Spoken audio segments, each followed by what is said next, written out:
Hello and welcome to the Swim Brief. I am joined on Thursday, as always, by he helped Nebraska to a 10th place finish at the 2000 NCAA meet in the 400 medley relay, short course meters, Erik Weiken. Oh, deep dive there on that one. Erik, do you remember your split? My 100, I think my 100 was like 55 mid, 5 or 6 maybe. Oh, you did better than you thought. 55-1 short course meters that year. Oh, was one of those okay. years. Yep. Right. Dude, if you've learned anything from this, you always shade a little bit faster. Yeah. That's how we age. Erik, you got to go the other direction. Like 10 years from now, it's got to be like I was 52.5. 49.8. You know, 49.8. Yeah, the winning time I'm pretty sure was maybe a 51. Yeah. Interestingly enough, looking at those results, Braden, you helped keep Braden Holloway and his NC State team out of the finals. They were 17. Oh, yeah? He swam a little bit faster than you in backstroke, but on that day, Erik, you were superior.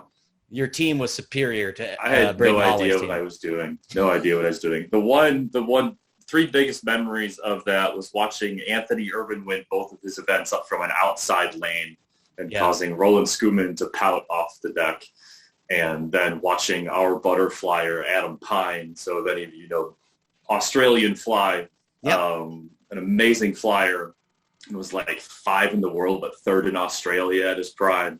Was like 6th at the 50 in a short course race and ended up winning it in the 100. So that was, when I tell people I swam butterfly when they let me, I have to explain, like, when you have the best 100 flyer in the nation, you don't get to do other stuff because they got. Was that was that pre-Crocker? I would have thought Crocker would have won. He was in high school. He was a couple years behind me. Okay, got it. So, because I know he went off at maybe it was the 2004 one was also in short course meters, and I think he was just like he split like 48. Of course, I'm probably remembering this in an exaggerated fashion now, so many years later. But man, he was fast. Okay, and I got to introduce our other continuing guest, the former head coach of Germantown Swim Club. Now, it's not the one with the fast swimming and the child abuse. It's the one in Wisconsin.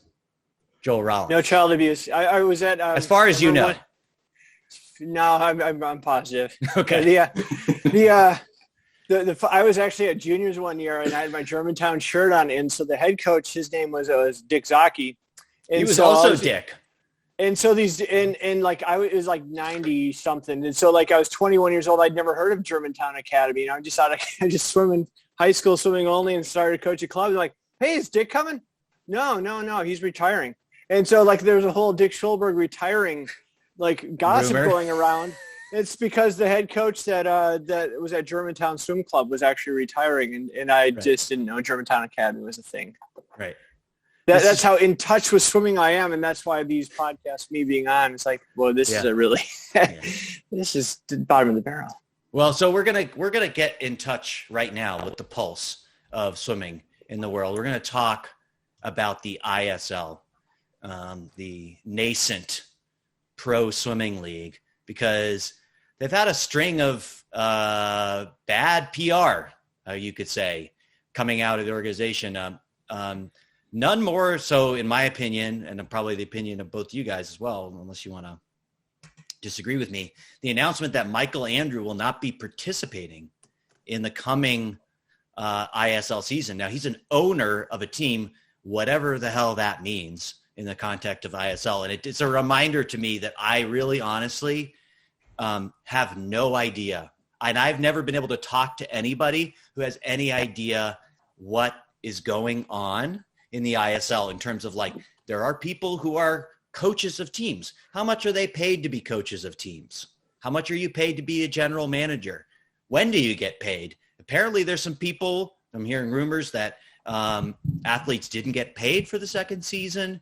That came a few months after there was a bunch of drama that a bunch of vendors had not been paid for the first season of ISL. So because I have no idea what's going on, I turn to you, Erik. What the heck is going on with the ISL? I have no idea either. Well, this is a great podcast. We don't know what's going on. Wow. Listen to our wild speculation about what's going on. Equally surprised and shocked that a team has an owner, and that owner happens to be an athlete, and his coach and manager, who happens to be his mom, are not participating. So she's not going to be a GM this season. It seems like the fact that neither of them are connected right now means that they're just going to go on a family vacation for a bit. He's going to step away from that, or maybe all of the stuff that's being thrown at him about not being able to finish that 2IM maybe this fall, he's going to go and do some works, get some 2200s work in, and really shore up the back end of that IM, and maybe he'll be stop it. Don't get me in trouble at work. Stop it. Maybe he'll be fast. You never know. I mean, he really needs to get that 50 a bit faster if he's going to be able to go 153. So maybe he's taking a step back and reevaluating USRPT. And he's gonna shift. He's gonna shift to what is honest work. Yeah, and that's what's important. So, if I had to speculate, I wouldn't be surprised if he was taking a little break after Olympics. I think again, I love to give advice as if I'm, Michael Andrews' coach. So I would advise him to have like a little bit of downtime, because I think there's been a lot in the lead up to this. And then you have actually a shortened window to the next Olympic cycle, right? It's not 4 years, it's a 3-year Olympic cycle. So pretty soon there's going to be no downtime to be had on that prep. So that's the most generous explanation I could come up with for it. On the other hand, I'm thinking, is this whole thing, resting on a foundation of almost nothing? What do you think, Joel? I think you're absolutely right on that part. I think it is a foundation of nothing, in that really it's like you look at a lot of other sport leagues in just history that have tried to start up and do well. I mean, even Major League Soccer, the first go round and things, they needed a Pele. You look at like XFL football. Basically, you needed some marketing gimmicks and things like that in Vince McMahon to kind of make it something. You need a Michael Andrew to be able to make this go. And again, like you said, he's coming off of a lot of pressure and a lot of swimming. You're going to become the face. You and Caleb Dressel and Katie Ledecky, you guys need to, because it's unfortunate, but the only way for that to survive at the model it looks like it's doing, it's going to have an American market to be able to support it. And I remember reading the article, the man who started it said, well, everyone who swam, of course they'd be interested in swimming. Well, apparently not. I don't have a single Triton's T-shirt, or I don't have any of these other things, and I like swimming. It's one thing where, again, it has to become almost like a Big Ten football, where it becomes civic pride to own something from like a T-shirt from that university, even though you didn't attend that university. Right. They need that kind of a groundswell support, but they need stars. No one's going to watch, again, someone that wasn't even a silver medalist. It's at the Olympics almost is not a star enough to power this. And I think this is just, again, it's a great idea. But again, it's got to be basically whoever's going to sponsor it. It has to become their favorite kind of philanthropic entity, because it's just them priming that pump never to get anything back. Yeah. Yeah, I mean, I think you make a good point there. What is the ISL if you don't have a big star like Michael Andrew? For the moment, it seems like Dressel is still in.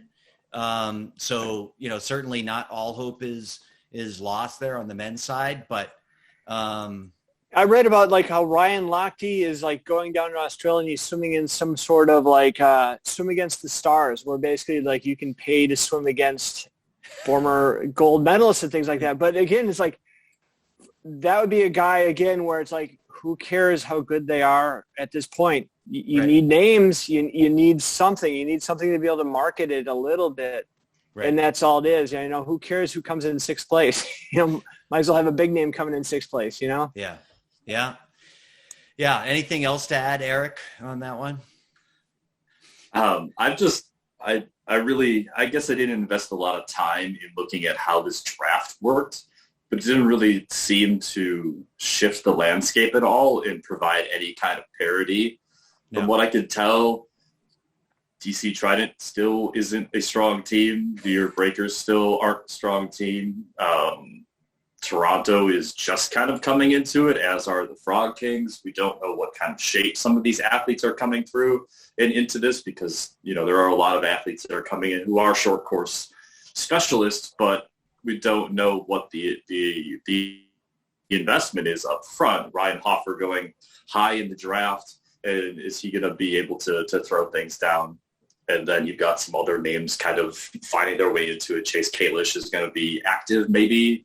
Didn't swim all the events or even all the meets last year. Same thing with Ledecky. Like, where's it all gonna go? In, like you said, if you don't have the star power, it's not really a whole lot of fun to watch, unless they create some kind of rivalry and animosity where they just take somebody like Lily King and they just say, talk as much garbage as you can to create as much division as you can. Be a villain, yeah. Make it WWF, right. Everywhere we see it, which is really nice to see, that athletes are very nice and they're very supportive of each other, but it's like, when it comes to this, are we going to need to see more of that Gary Hall Jr., you know, and that versus the Australians kind of situation? And are we going to can we see some of the Amy Van Dyken spit in your opponent's lane kind of stuff? I think you're onto something.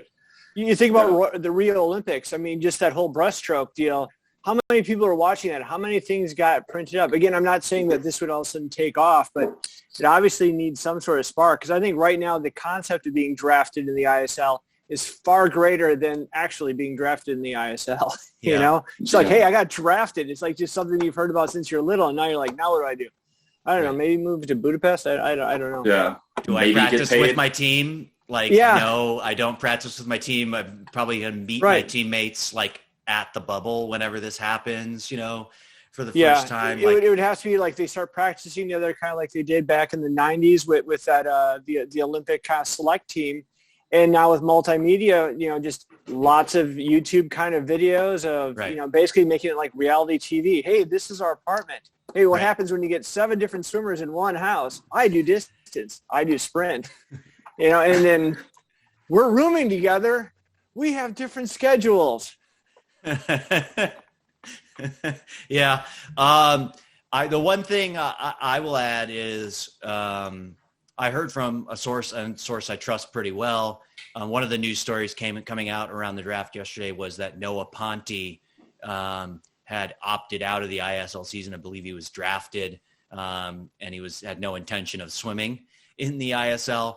And this person told me that Ponte, the Swiss swimmer, actually had all the intention of entering the ISL for next year. And that he was, this is a good segue into our next point.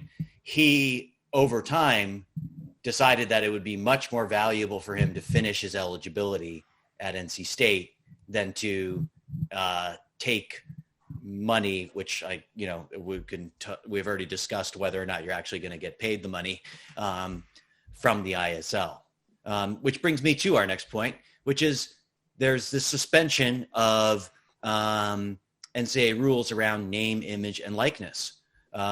This has been, something that's been discussed a lot. It's worked its way all the way up to there's a Supreme Court decision recently against the NCAA on some of the stuff they've been enforcing as regards to amateurism and what student athletes can and cannot take money for. The NCAA is really hardly on the defensive. Hardly. That's not a good adverb to use there. They've been on the defensive big time to try and get out ahead of this. Going to go to you first again, Erik. As somebody who has profited off their name, image, and likeness, what does it mean to you to see that athletes are going to have this open to them now? Yeah, I like that. Also known as keeping my job. That's how I'm profiting off of my image and likeness, by keeping my job. I think it's good for some of these athletes. I don't know what's going to come of it on the swimming side because we're in a much different place than maybe somebody who's more marketable, like a NCAA Division I Power 5 conference quarterback. Right. There's a lot to be said there, but at the same time, this also gives some latitude for those swimmers who are a bit more into other things. Like I forgot how long ago, it was less than 10 years ago, we had a couple of guys who were swimmers who had started a t-shirt company, but they had to remove any information at all of their swimming because that would be profiting off of their connection to NCAA sports. So it was silly to not be able to even read their backstory as far as where they're coming from and what they're doing with their time. I think we're at a point with all this where it is about time. I don't know what the NCAA is expecting the Supreme Court to do. It looks like they're waiting on legislation from Congress. Congress has a lot of other things to deal with other than just some sports entity Right.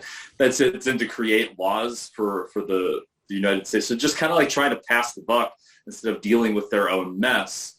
And at some point, they're either going to have to deal with it or Congress is going to say every athlete can make whatever money off of whatever they're doing, whether it isn't in a competition or whether it is, as an influencer for swimming product or football cleats or anything like that. They could very well get exactly what they don't want. And this NCAA system is going to go from kind of fraction to just kind of totally falling apart, and the NCAA having zero clout against their athletes. So I'm looking forward to some of this chaos in a way, but at the same time, really worried about what that does for, sort of these sports like track and field and swimming and golf and wrestling. What is it? What's going to happen? Nobody's going to really put a lot of money behind a male gymnastics team, or let alone their star. So Eric coming out on the side of just wanting to see the world burn. Yeah, that's what it is. I love chaos. I just want to see it all burn. Yeah, unless I'm going to profit from the corruption. There you go. Let's let the whole thing go up in flames. That's right. So, yeah. I think you're. It's going to be interesting because everyone you talk to, they always bring up like the Clemson quarterback. That's the model. We're going to build a model for this off of what one person could generate in revenue. What's going to happen also in our market is saturated with swimmers like trying to make like Cody Miller kinds of videos, kind of things like that, where it's just going to be like just mind-numbingly, some people will emerge, I'm sure, that are going to be very savvy with this, and more power to them. I remember that picture of the pole vaulter from Cal, this one woman standing there, and that image blew up. And it basically, I was reading an article, one of those like side articles that come off of Yahoo or something like that. This is Allison Stoke or whatever, Stokey. So, and basically like ruined her life almost. I mean, she's getting stock, she's getting letters, she's getting all the, and so I think, is this going to open that kind of door for like some sort of female swimmer, male swimmer? All of a sudden you're going to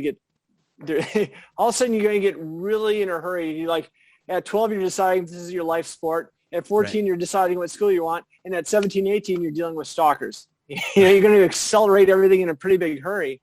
But a woman like that would have maybe had more control over her image and likeness and things like that, maybe she could either limited it more or at least made some money off of it, either direction. But right now, there's nothing to it. And I obviously I think it's going to be nickels. And I think the thing that obviously the NCAA is more worried about than anything is you start up your own whatever page you want, and that becomes kind of the money laundering system. It used to be like, you'd hear about the $20 handshake in the locker room or something like that. This would be like, hey, all of a sudden the alumni are like pushing views or like donating to your cause or buying your T-shirts. I'll buy 40 of your T-shirts or whatever, just funneling money in. So I understand where the worry, but how can you stop it now? Again, I think this door is already open.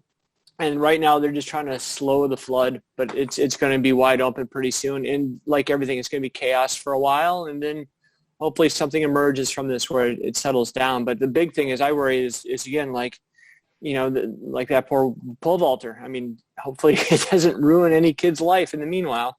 Right. Yeah, I mean, I think anyone who tells you they know how this is going to shake out is just lying. Like I've read every scenario, any kind of, and it's just one of those things where, people just sort of graft whatever their hobby horse is onto it, so I want to avoid sort of being like, oh, well, this will completely screw swimming, because I don't know. It could be good for swimming, maybe. I mean, we'll see. I think the SEC is going to be the one that really profits off this. Look at football, basketball down there, how crazy it is, because they don't have as much pro sports. They go nuts for even bench players. Right. And so I've already seen recruiting coming out where people are saying you can make a lot of money here once this goes through. Yeah. So. Yeah. Anything else to add, either of you? On the NCAA? We're just here to watch it burn. Here to watch it burn.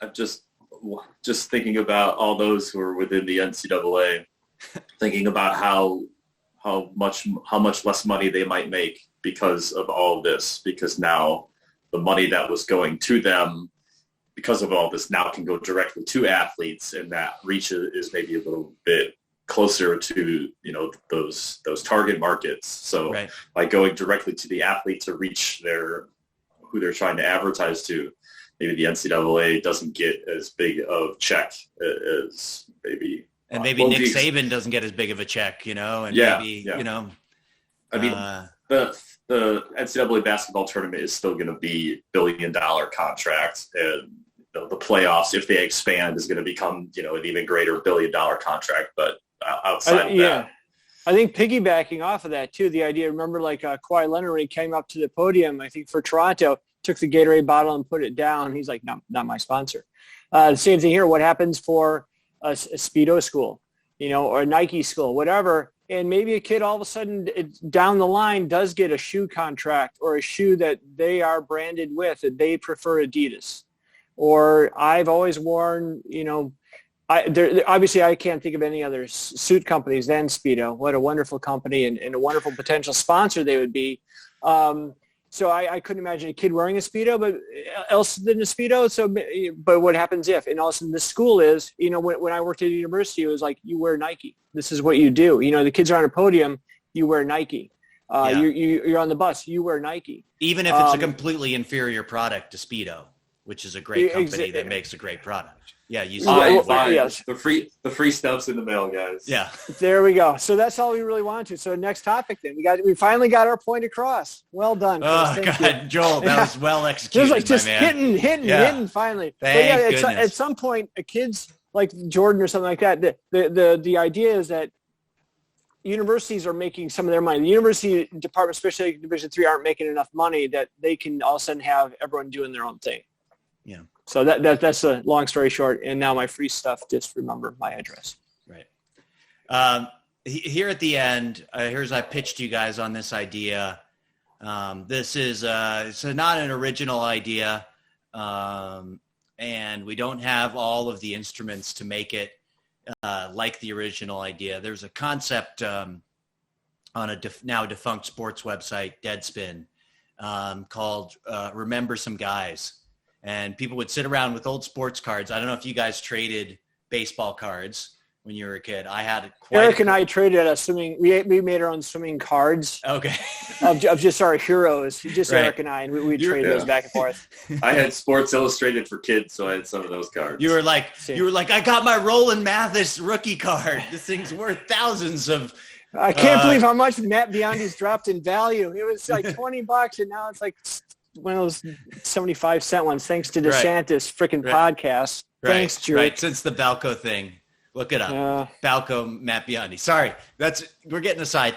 So we're going to try to remember some guys. I thought with the Olympics coming up, we could tell some stories, entertain the podcast audience, give the people what they want with some stories of watching swimming. And I'll lead off.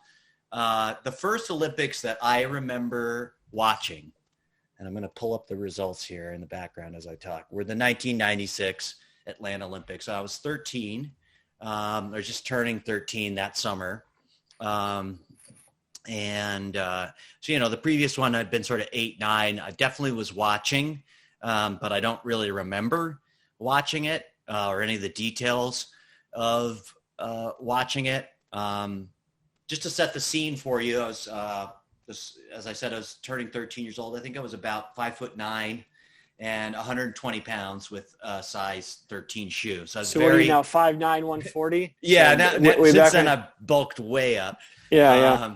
That was maximum awkwardness sitting around watching this. I'd just gotten really into swimming. And of course, I wanted to watch the American team.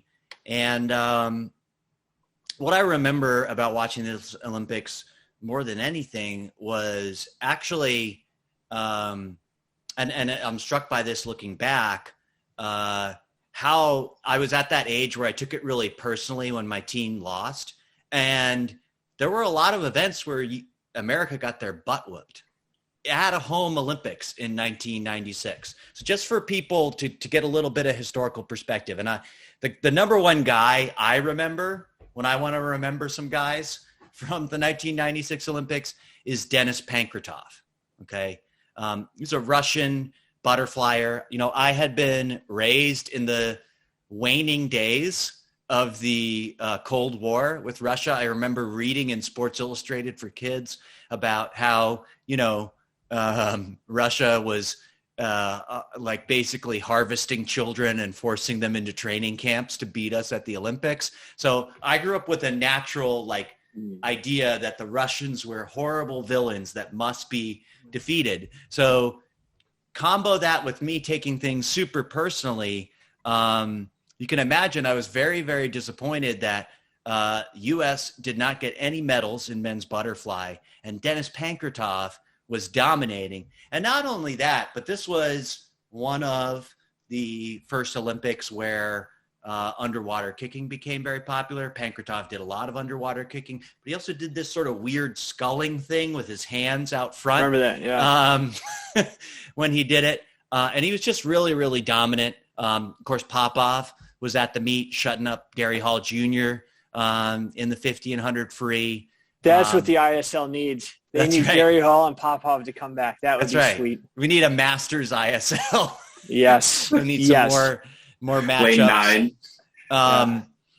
And then, of course, my favorite stroke was breaststroke, and this was the meet where, I think was really hoping for a Jeremy Lin victory, and he got nipped by Frederick de Burgrava. I have no idea how to say that name.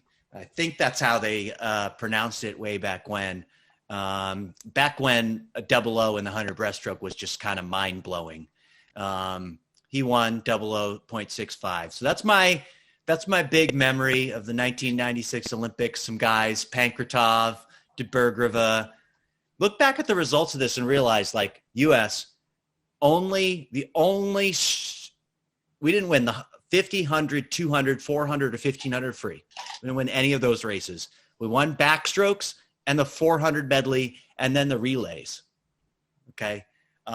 So we've always sort of been the dominant country in swimming, but it's interesting to look back at this has ebbed and flowed a little bit, and 1996 was definitely, they look in the broad context, probably a low point for American swimming when I got in there.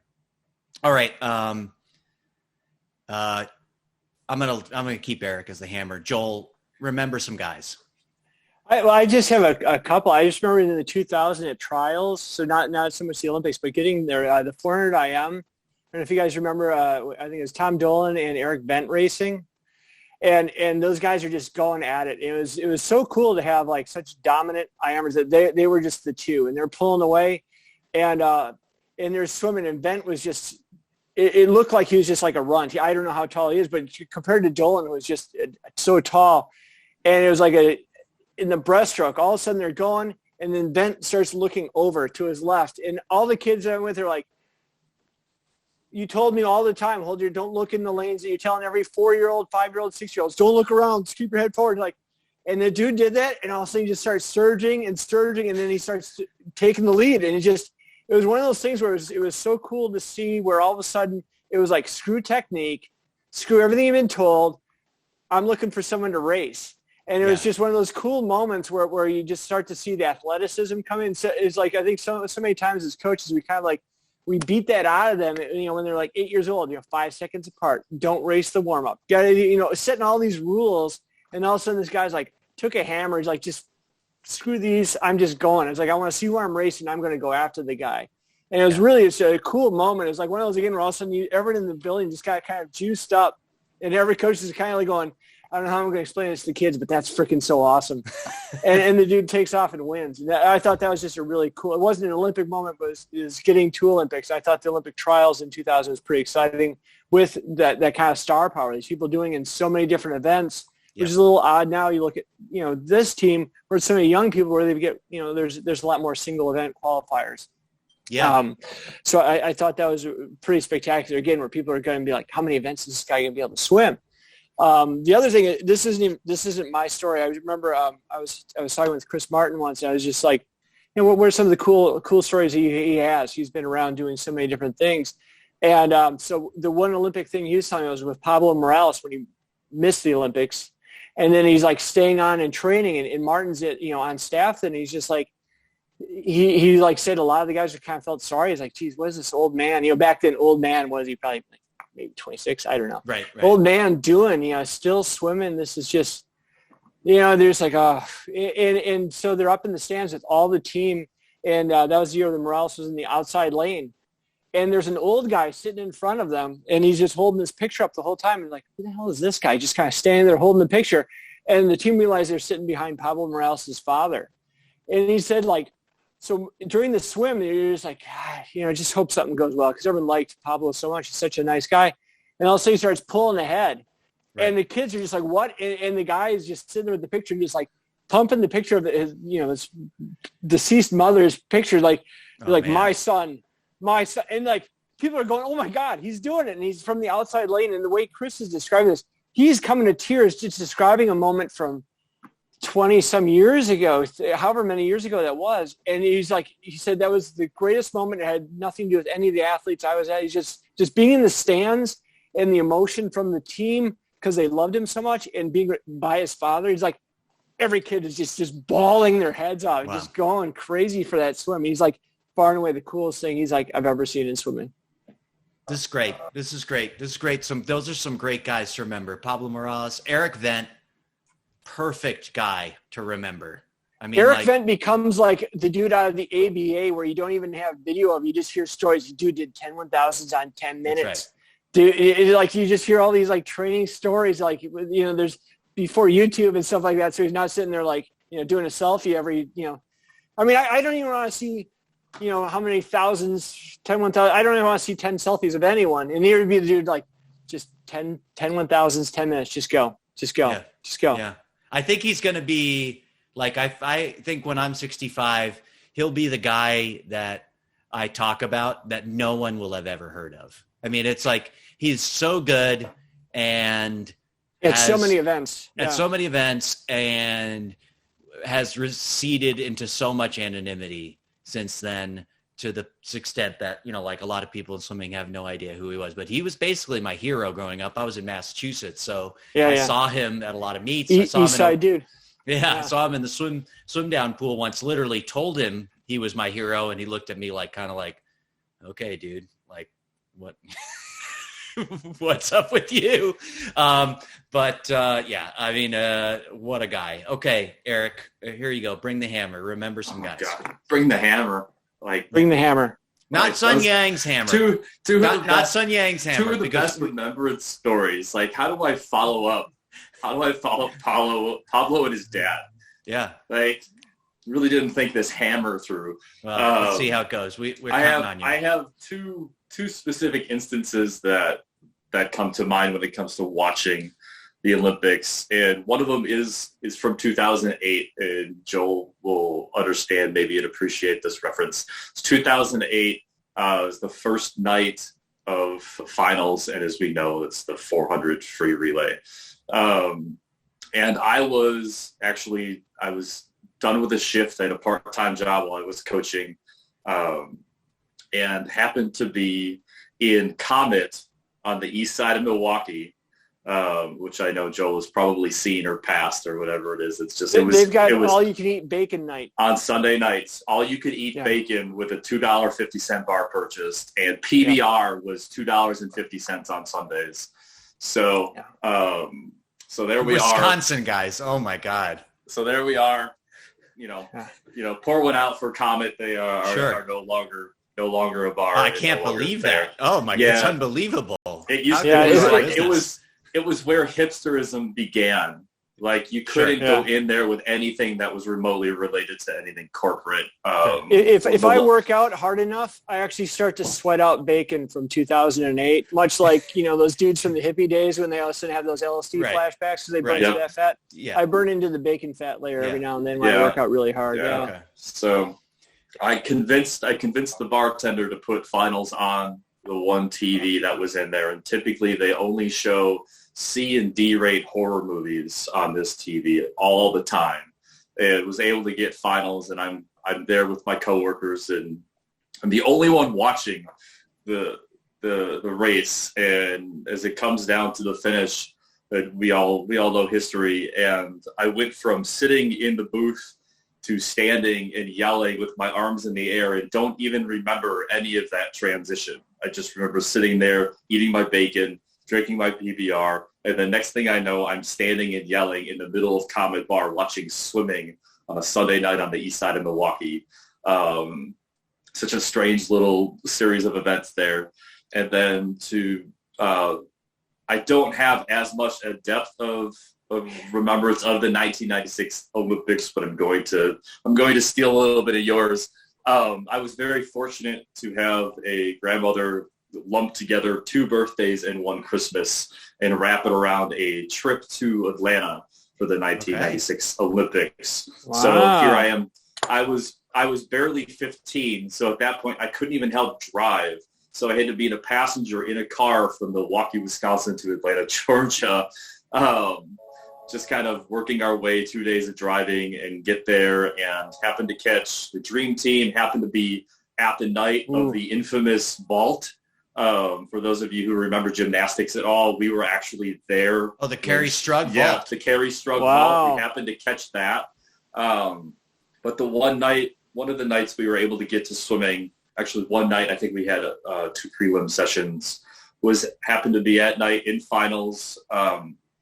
And I remember a little bit of the swimming. I think I remember the post medal ceremony with the women's relay. There was a lot of thank yous and just being right in front of the crowd and doing a lot of standing and appreciation for everybody up there. But happened to be sitting way up in the nosebleeds. Happened to be sitting next to Dave Wharton and Brian Goodell, and watched finals. Those are some with guys. Those 2 guys. Yeah. So here I am, 15, and I didn't study necessarily the results. I didn't have Swimming World magazine. I didn't know where I sat within even regional rankings, let alone national rankings, and wasn't really a historian. But here I am sitting next to 2 of the greatest swimmers in American history, and especially with Brian Goodell being one of the greatest distance freestylers of our time, and just listening to him and then trying to give me, tips or, inspiration more or less, but then just being super humble and down to earth and very unassuming. We're just enjoying watching finals together. Way up in the nosebleeds. These guys did not get any kind of VIP treatment. They were up with me 35, 40 rows up at now the Georgia Tech Natatorium. So those are my 2 that probably stand out the most for completely different reasons. I think that's pretty good. I mean, the other thing you talk about 1996. I can't stop obsessing about the 1996 Olympics when you look at the results, because I just rattled off all those races where the U.S. didn't have the best team, and yet we were so dominant in relays. In a way it's so weird to see that, a lot of other countries, they had somebody that was really good in one event, or, 1 or 2, one of the strokes or whatever. I mean, Hungary was awesome at breaststroke. This guy Tebergrova from Belgium busting through. But then when it came to relays, 4x1, The U.S. men won by a second and a half. We won the 8 free relay by 3 seconds. We won the 400 medley by 3 seconds. And, pretty similar margins when you get over to the women's side of the meet. And to see where we've come here, where I think the U.S. Will win plenty of individual races, but those relays are going to be a lot closer than they were in a meet where we're not winning as many of those individual races. So it's almost like the rest of the world, a lot of these other countries have really improved their depth over time and are much more with it when it comes to relays. I'm really interested to see how that plays out in Tokyo. Yeah, definitely. I think you're absolutely right. Yeah. Thanks, Joel. All right. That's all we got for this week. Thank you to everybody for listening. Thank you for both of you for joining me. Thanks to some guys for having swum so we can remember you. And thanks to America. Thank you to Denmark. I don't know what am I doing here. Okay. See you guys next